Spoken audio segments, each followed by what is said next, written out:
పొన్నం ప్రభాకర్ గారు అంటున్నాడు కేటీఆర్కు తెలియదా అది కేంద్రం ఇస్తుంది యూరియా మేమిస్తామా? చాలా విషయాలతోటి కేంద్రం సంబంధం ఉంటుంది. మరి వ్యవసాయం చూసేది ఎవరు? మనమే కదా. యూరియా ఎప్పుడు ఎంత అవసరం ఉంటుంది, బఫర్ ఎంత పెట్టుకోవాలి, ఏం తెచ్చుకోవాలి తెలియదా? ఇంకా ఉల్టా మమ్మల్ని అంటున్నాడు కృత్రిమంగా లైన్లు సృష్టిస్తున్నామంట. కొద్దిగానైనా సిగ్గుశరం ఉండాలండి మాట్లాడేటప్పుడు. బాధ్యత గల మంత్రులుగా ఉన్నప్పుడు, ప్రభుత్వంలో ఉన్నప్పుడు, ప్రతిపక్ష నాయకుడు ప్రజల కోసం మాట్లాడుతున్నప్పుడు ఏం మాట్లాడుతున్నాము ఏమంటున్నామనే విషయాన్ని గమనించి మాట్లాడాలి కదా. కృత్రిమ లైన్లు మేము సృష్టిస్తామా? ఎవరిని అవమానిస్తున్నావు పొన్నం ప్రభాకర్ గారు? కొద్దో గొప్ప తెలంగాణ కోసం నీవు కూడా కాస్త శ్రమించిన వాటి కొద్ది గౌరవం ఉండే. ఇటువంటి మాటలు మాట్లాడి ఆ గౌరవం పోగొట్టుకోవద్దని చెప్పి నేను పొన్నం ప్రభాకర్ విజ్ఞప్తి చేస్తూ ఉన్నాను. ప్రజల కడగండ్లు చూసి బాధపడాలి, దానికోసం కష్టపడాలి, కేంద్రం దగ్గరికి పోవాలి. అది చేయకుండా రాజకీయాలు చేస్తారు. ఉల్టా మేము లైన్లు సృష్టిస్తున్నాము అంటే ఎవరిని అవమానిస్తున్నాము? పొద్దున్న నుంచి వచ్చి తిండి తిప్పలు లేకుండా ఎండా వాన అనకుండా పోలీసు వాళ్ళ చీత్కారాలు లేకపోతే మిగతా వాళ్ళ మాటలు పడుకుంటా సూటిపోటి మాటలు పడుకుంటా ఇంటికాడ పని దెబ్బతింటుంటే బాధపడుతున్నటువంటి రైతన్నల యొక్క కడగండ్లు మాట్లాడితే మీకు డర్టీ మైండ్ అనిపిస్తుంది, మీకు మేమే లైన్లు పెట్టినట్టు అనిపిస్తుంది. ఇటువంటి మాటలు మాట్లాడి తెలంగాణ రైతాంగాన్ని మరింత అవమానించొద్దని చెప్పి నేను కూడా పొన్నం ప్రభాకర్ గారిని కోరుతా ఉన్నాను. క్షమాపణ చెప్పాలటువంటి మాటలు మాట్లాడినందుకు, రైతుల యొక్క కష్టాన్ని అపహాస్యం చేస్తున్నందుకు పొన్నం ప్రభాకరే కాదు, వ్యవసాయ మంత్రి కాదు, తెలంగాణ ప్రభుత్వం క్షమాపణ చెప్పాలి. ఏదో కృత్రిమ కొరత మేము సృష్టిస్తున్నామని చెప్తా ఉన్నాడు, లేదా మేము అటువంటి మాటలు మాడుతున్నారు. మరి కృత్రిమ కొరత ఎవరో సృష్టిస్తే మీరేమైనా గుడ్డి గుర్రాల పనులు తోముతా ఉన్నారా? గడ్డి బీక్తా ఉన్నారా? ప్రభుత్వం మీ దగ్గరే ఉంది కదా, విజిలెన్స్ శాఖ నీ దగ్గరనే ఉంది కదా, మొత్తం వ్యవస్థ నీ దగ్గర ఉంది కదా. కృత్రిమ కొరత సృష్టించేది ఎవరుంటే పట్టుకోండి, ఆ పని మీరు చెయ్యాలి. కేంద్రం దగ్గర పోయి మాట్లాడాలి, మరింత శ్రమించాలి, మీ ప్లానింగ్ మంచిగా ఉండాలి.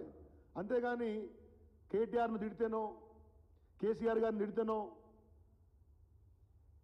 సమస్య సార్ట్ అవుట్ అవుతుందా? ఎంతసేపటికి ప్రశ్నిస్తే మమ్మల్ని తిడతామంటే, రైతుల తరపున మాట్లాడితే, రైతుల కష్టాల గురించి మాట్లాడితే, యూరియా కొరత గురించి మాట్లాడితే, సమస్యల గురించి ప్రస్తావిస్తే మమ్మల్ని డర్టీ మైండ్ అంటే ప్రజల తరపున 100 సార్లు డర్టీ మైండ్ అనిపించుకోవడానికి సిద్ధంగా ఉన్నాం. కానీ ఇవేవీ చేయకుండా రాజకీయం చేస్తే మీకంటే డర్టీ మైండ్ ఎవరు లేరనే విషయాన్ని కూడా నేను పొన్నం ప్రభాకర్ గారికి తెలియజేసుకున్నాను. ఇకపోతే ఏదో ఉస్మాన్ యూనివర్సిటీ గురించి మాట్లాడతాడు, మేమేదో బ్రహ్మాండంగా ఊడగొడుచున్నామని చెప్పి. నీ ప్రభుత్వం వచ్చిన తర్వాత, సరే దానికంటే ముందు నిన్న కూడా తుమ్మల నాగేశ్వరరావు గారి వాళ్ళు ఏదో మాడుతూ ఉన్నారు, మేమేదో రాజకీయం చేస్తూ ఉన్నాము, ఏదో డైవర్ట్ చేస్తూ ఉన్నాము, లైన్లు కూడా మొత్తం బీఆర్ఎస్ పార్టీ వాళ్ళు పెడుతున్నారు. నేను సవాల్ విసురుతున్న బీఆర్ఎస్ పార్టీ నుంచి, రైతుల తరపున కూడా సవాల్ విసురుతా ఉన్నా. ఒక్కసారి యూరియా కేంద్రాల దగ్గరికి పోతే, పంపిణీ కేంద్రాల దగ్గరికి పోతే లైన్లు ఎవరు పెడుతున్నారో, లైన్లలో నిల్చునే దుస్థితి ఎవరు కల్పించినరో చూద్దామా? వస్తారా? ప్రభుత్వంలో ఉన్న మంత్రులు పోగలుగుతారా?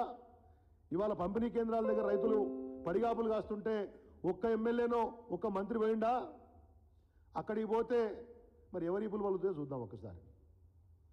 అంటే రైతులంటే అంత కనీనంగా ఉంటారు తీ లైన్లల్లా అని కేంద్రం మీద నెట్టేసి అడిగిన మమ్మల్ని తిట్టి పబ్బం గడుపుకుంటే సరిపోతుందా? నేను సవాల్ విసురుతున్నా బీఆర్ఎస్ పార్టీ వైపు నుంచి. చేతనైతే ఈ మాట్లాడిన పొన్నం ప్రభాకరో, లేదా మీ వ్యవసాయ మంత్రి తుమ్మల నాగేశ్వరరావు, మీ రెవెన్యూ మంత్రో ఎవరుంటారో, ఎవరు వస్తారో రాండి, ఇవాళ పంపిణీ కేంద్రాల దగ్గరికి పోదాం, ఎవరి బగులుతుందో చూద్దాం. కష్టం పడుతుంటే సానుభూతి ప్రకటించేది పోయి ఇంకా ఆడెవరు రైతులు కాదంట. ఏమండి, రైతులు కాని వాళ్ళు ఎవరైనా యూరియా కోసం పోతారా అండి? ఎవరన్నా మనం పోతామా? పొన్నం ప్రభాకర్ పోతాడా? వాళ్ళ శాఖ సిబ్బంది పోతారా? యూరియా కోసం ఎవరు పోతారండి? అంటే ఎవరిని అవమానిస్తున్నావు నువ్వు? యూరియా కోసం పోయేవాళ్ళు రైతులు కారన్నటువంటి మీ మాటలను ఏమనాలనో, మీ చేతలను ఏమనాలనో, థర్డ్ గ్రేడ్ అనపోతే మరి ఏమనాలి? ఇంత అధ్వాన్నంగా ప్రభుత్వం నడిపిస్తారా? ఇంత బాధ్యతారహితంగా ప్రభుత్వం నడిపిస్తారా? నేను పొన్నం ప్రభాకర్ గారిని డిమాండ్ చేస్తూ ఉన్నాను, ఇటువంటి మాటలు మాట్లాడి మీ పరువు మరింత పలసం చేసుకోవద్దు. ఈ మాటలు ఉపసంహరించుకోండి. రైతులను అవమానపరిచిన వాళ్ళు ఎవరు కూడా, రైతులను కష్టపెట్టిన వాళ్ళు ఎవరు కూడా బాగుపడ్డ దాఖలాలు చరిత్రలో లేవు. ఇట్లనే యూరియా కొరగండ్లు కొనసాగితే మీకు రైతుల చేతిలో పరాభవం తప్పదనే విషయాన్ని కూడా నేను మీకు తెలియజేయదలుచుకున్నాను.